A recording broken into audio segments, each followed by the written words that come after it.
ఏమబ్బాయి, పెద్దయ్యాక ఏం చేస్తావు? పెళ్లి చేసుకుంటా. అది కాదురా, ఏమవుతావు అని. పెళ్లి కొడుకునవుతా.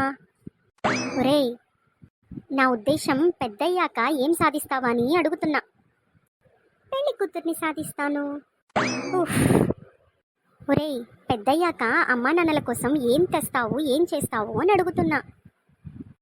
కోడల్ని తెస్తాను.